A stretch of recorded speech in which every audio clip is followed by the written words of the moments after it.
سے، قرآن و حدیث کے مطالعے سے اس بات کا پتہ چلتا ہے بچے کی پیدائش کے بعد سب سے پہلا کام یہ ہے کہ بچے کو نہلایا جائے اور غسل دیا جائے، اسے پاک و صاف کیا جائے۔ لیکن یہ اس وقت کی بات ہے جب بچے طاقتور پیدا ہوتے تھے، تو پیدائش کے بعد آپ فوراً پانی نہلانے سے، غسل دینے سے بچوں کو کچھ بھی نہیں ہوتا تھا، صحت مند ہوتے تھے۔ لیکن آج کل ایسا ہے، بچے بڑے کمزور پیدا ہوتے ہیں، ڈاکٹر حضرات منع کر دیتے ہیں پانی نہلانے سے، غسل دینے سے۔ تو پھر کیا کرنا چاہیے؟ تو اس کا دوسرا طریقہ یہ ہے کہ کپڑوں سے یا کسی اور چیز سے جس سے ہم بچے کے بدن کو صاف کر سکتے ہیں، صاف کر دینا چاہیے۔ یہ پاک اور صاف کرنے کے بعد دوسرا کام ہے بچے کے کان میں اذان دینے کا، یہ سنت کام۔ بچے کو بغیر غسل دیے یا بغیر پاک و صاف کیے ہوئے کان میں اذان دینا علماء کرام نے لکھا ہے مکروہ ہے۔ کیا ہے؟ مکروہ ہے۔ ویسے بغیر پاک صاف کی اذان دیں تو سنت تو ادا ہو جائے گی، لیکن بہتر نہیں۔ اذان کے سلسلے میں تفصیل یہ ہے، سیدھے کان میں اذان دینا ہے اور الٹے کان میں اقامت بولنا ہے۔ اور اس کا طریقہ کیا ہے؟ بچے کو آپ گود میں لے کر قبلہ رو ہو کر کھڑے ہو جائے۔ بچے کو گود میں لے کر قبلے کی طرف منہ کر کے کھڑے ہونا، پھر سیدھے کان میں اذان دینا اور الٹے کان میں، بائیں کان میں اقامت بولنا ہے۔ اذان بھی کون سی دینا؟ فجر کی اذان دینا یا دوسری اذان دینا؟ فجر کی نہیں، دوسری اذان، یہ جو عام نمازوں میں ہم اذان دیتے ہیں وہ اذان دینا۔ اور بچے کے کان میں اذان دیتے وقت کھڑے تو ہونا ہے، لیکن کان میں انگلیاں نہیں ڈالنا، اور زیادہ زور سے بھی اذان دینے کی ضرورت نہیں ہے، پورے دواخانے والے پریشان ہو جائیں گے۔ اللہ اکبر اللہ اکبر بولتے ہی پورے، یہ کیا ہو رہا ہے بھائی؟ وہاں سنانا کس کو ہے؟ پورے دواخانے والوں کو سنانا ہے، پورے پیشنٹوں کو سنانا ہے یا بچے کو سنانا ہے؟ بولو، بچے کو سنانا ہے۔ ایک تو پورا دواخانہ پریشان ہو جاتا، اور دوسری بات یہ ہے زیادہ چیخ کے اذان دیے، بچہ چھوٹا ہے وہ گھبرا بھی سکتا، تو اتنی مناسب آواز میں اذان دی جائے کہ بچے کے کان میں سب سے پہلے توحید کا، ایمان کا اعلان ہو جائے۔ اللہ اکبر کا مطلب کیا ہے؟ اللہ تعالیٰ سب سے بڑے، اللہ تعالیٰ سب سے بڑے۔ پھر اس کے بعد شہادت ہے، اشہد ان لا الہ الا اللہ، میں گواہی دیتا ہوں کہ اللہ کے سوا کوئی معبود نہیں۔ اس کے بعد رسالت کی شہادت، واشہد ان محمد رسول اللہ، اور میں گواہی دیتا ہوں کہ محمد صلی اللہ علیہ وسلم اللہ کے رسول اور پیغمبر ہیں۔ حی علی الصلاۃ، آؤ نماز کی طرف۔ ہاں، یہاں بچے کے کان میں اذان دیتے وقت جیسا مسجد میں اذان دیے تو حی علی الصلاۃ کے وقت چہرہ کدھر پھیرتے؟ سیدھی طرف پھیرتے نہیں پھیرتے، یہاں بھی پھیرنا ہے۔ حی علی الصلاۃ، آؤ نماز کی طرف۔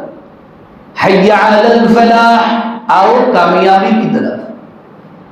تو حی علی الفلاح کے وقت چہرہ بائیں طرف پھیرتے، وہاں پر بھی کیا کرنا؟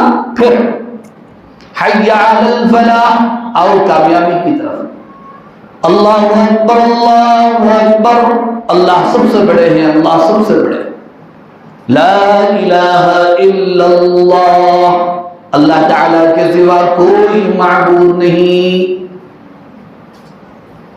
یہ اذان ہوگی، اور اقامت اس کے بعد بولنا دوسرے کان میں، تھوڑا جلدی جلدی، اللہ اکبر اللہ اکبر اللہ اکبر اللہ اکبر، اشہد ان لا الہ الا اللہ، اشہد ان لا الہ الا اللہ، اشہد ان محمد رسول اللہ، اشہد ان محمد رسول اللہ، حی علی الصلاۃ حی علی الصلاۃ حی علی الفلاح حی علی الفلاح، قد قامت الصلاۃ قد قامت الصلاۃ، اللہ اکبر اللہ اکبر، لا الہ الا اللہ۔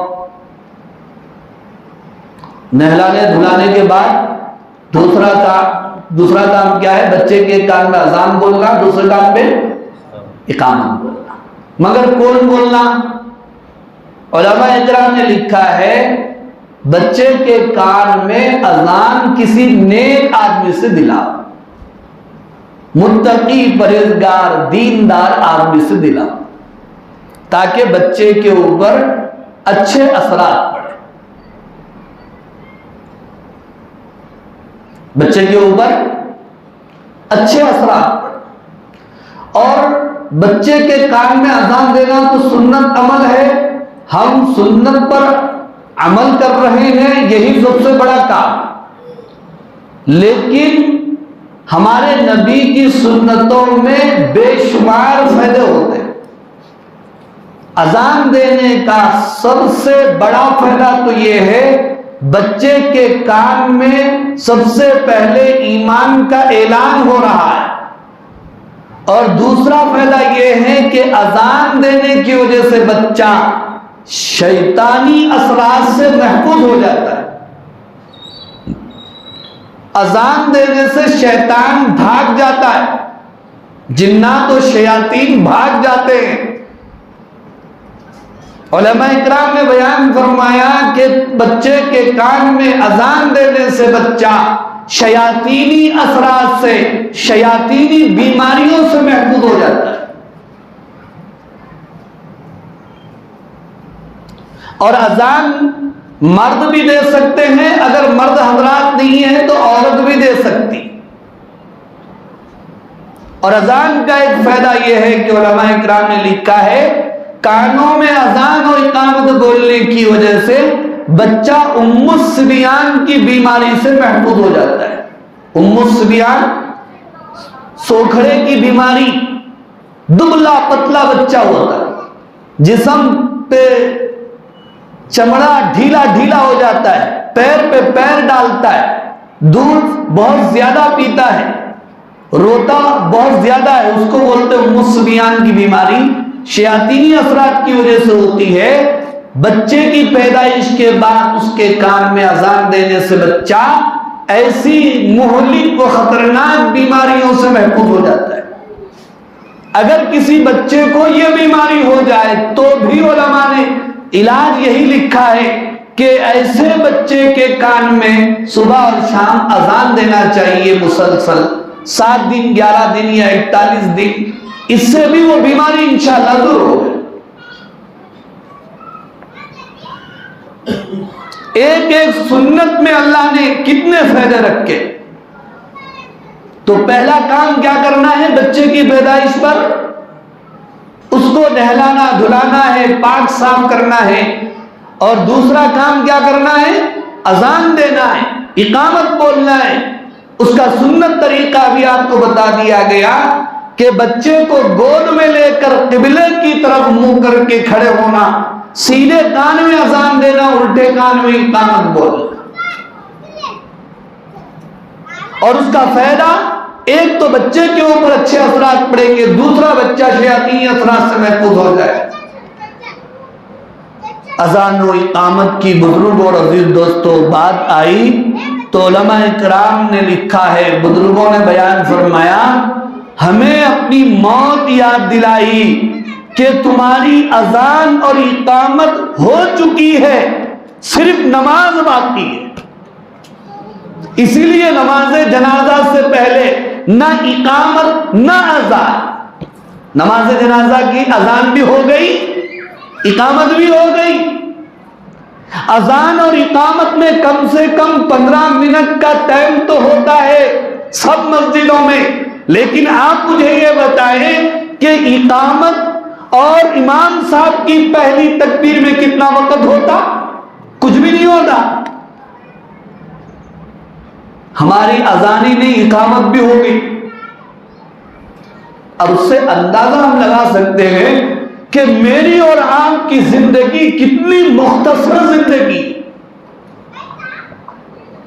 لیکن ہم ہیں ہزاروں سال کی پلاننگیں بنا رہے ہیں.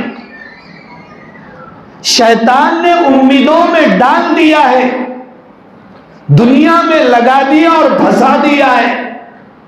آگاہ اپنی موت سے کوئی بشر نہیں، سامہ 100 برس کا ہے، پل کی خبر نہیں.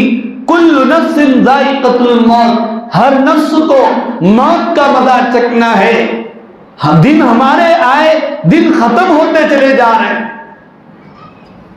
فرمایا الہاکم التکاثر حتی زرتم المقابر، ایک دوسرے سے آگے بڑھنے کی چکر نے تم کو غفلت میں ڈال دیا، یہاں تک کہ تم قبرستان پہنچ جاتے ہو. حتی زرتم المقابر کلا سوف تعلمون ثم کلا سوف تعلمون، ہرگز نہیں، ان قریب تم جان لو گے، ان قریب تم جان لو گے. کلا سوف تعلمون ثم کلا سوف تعلمون کلا لو تعلمون علم الیقین لترون الجحیم ثم لترونها عین الیقین ثم لتسألن یومئذ عن النعیم. اپنی آنکھوں سے کل تم سب چیزوں کو دیکھ لو گے، پھر تم سے ضرور بھی ضرور اللہ تعالیٰ کی نعمتوں کے بارے میں سوال کیا جائے گا. تو بزرگوں اور عزیز دوستو، ہماری اذان اور اقامت ہو چکی، صرف نماز باقی. اس لیے یہ دنیا دھوکے کا گھر ہے، مچھر کا پر ہے، ایگزام ہال ہے. حضور نے فرمایا کہ دنیا میں تم ایسے رہو جیسے ایک مسافر رہتا ہے. کأنک کن فی الدنیا کأنک غریب، دنیا میں تم ایسے رہو جیسے ایک مسافر زندگی گزارتا ہے. دوسرا کام. تیسرا کام کیا ہے؟ بچے کی پیدائش کے بعد تیسرا کام ہے تحنیک کرانا. تحنیک کے اردو میں معنی ہوتے ہیں گھٹی ڈالنا. اس کا مطلب یہ ہوتا ہے کہ کسی بزرگ آدمی سے کھجور چبوا کر نرم ہونے کے بعد وہ لعاب یا پھر وہ تھوڑی سی کھجور بچے کے منہ میں ڈالنا، یا تالو کے منہ میں جو تالو ہوتی ہے اس تالو کو لگانا. اب وہ بچہ جو وہ بزرگ کا جھوٹا یا بزرگ کا لعاب یا ان کی گھٹی جو چوسے گا تو ظاہر بات ہے اچھے اثرات بچے کے پیٹ میں جائیں.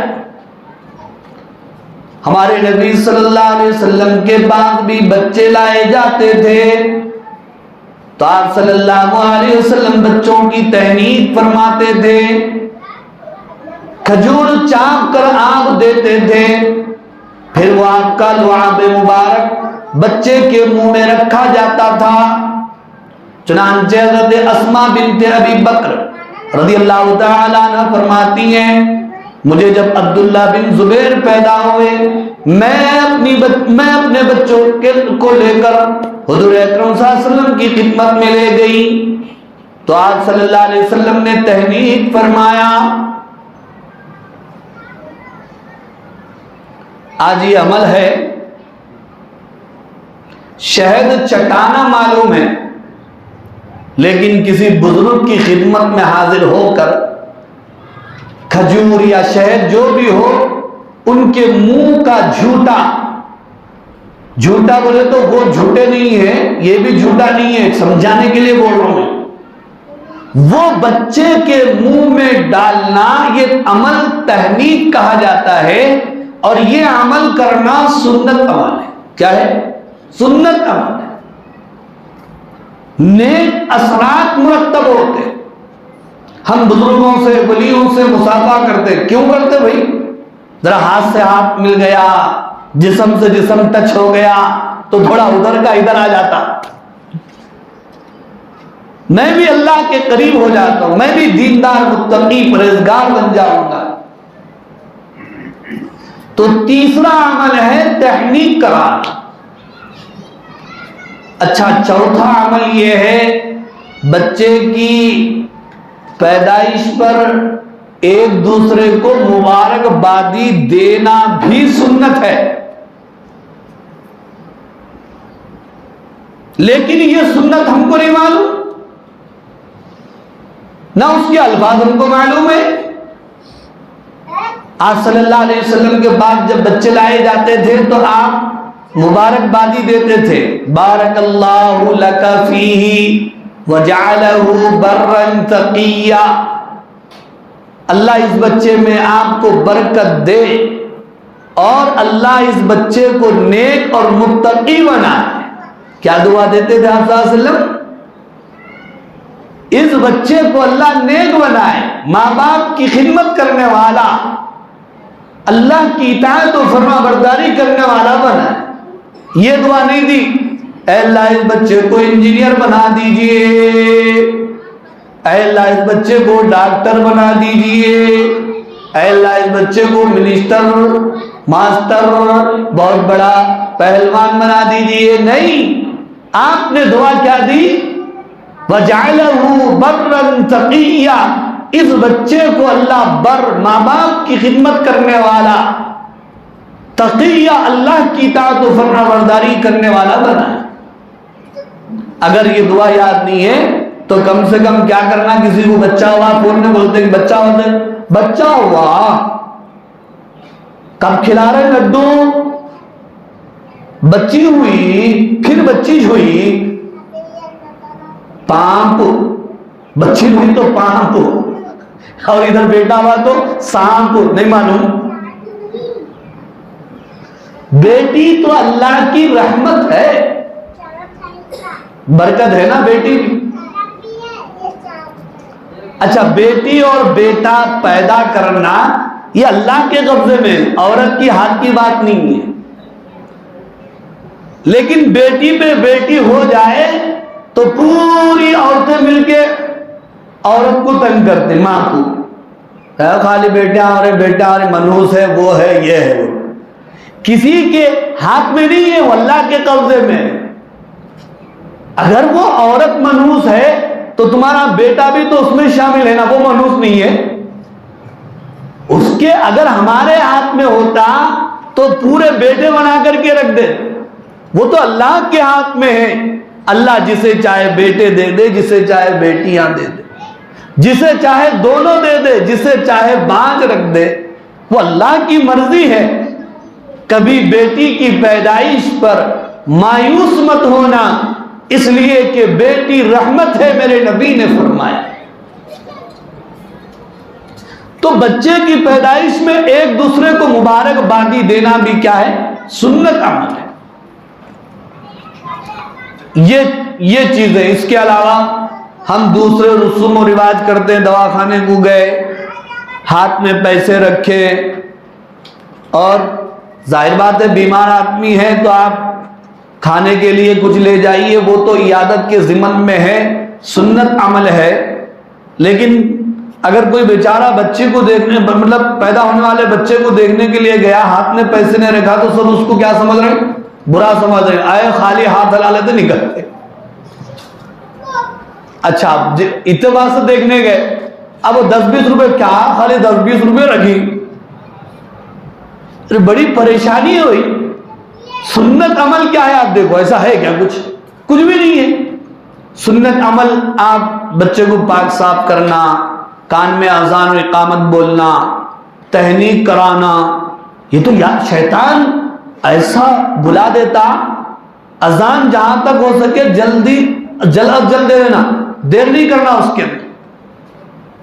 شیطان کو معلوم ہے یہ بلا دیے تو بہت اچھا رہتا، تہنیک نہیں کراتا، کیونکہ تہنیک کرا دیے، اذان دلانے لگا تو شیطانی اثرات ختم ہو جاتے، اس لیے شیطان اس کو بلائے۔ اب یہ جو چند مسنون اعمال، سنت اعمال آپ حضرات اس وقت سنے ہیں، اس کو یاد رکھیں، دوسروں تک پہنچائیں، گھر میں عورتوں کو بتائیں۔ نہ صرف یہ اعمال ہیں، اس کے علاوہ بھی اور اعمال ہیں۔ چونکہ وقت ہو گیا، میں یہیں پر اپنی بات مکمل کر رہا ہوں۔ اب بقیہ اور بھی سنت اعمال ہیں، جیسے عقیقہ کرنا، بال منڈوانا، ختنہ کرانا، اس کی تفصیلات انشاءاللہ آئندہ جمعہ حضرات کے سامنے بیان کی جائے گی۔ دعا فرمائیے اللہ تعالیٰ سے، اللہ تعالیٰ ان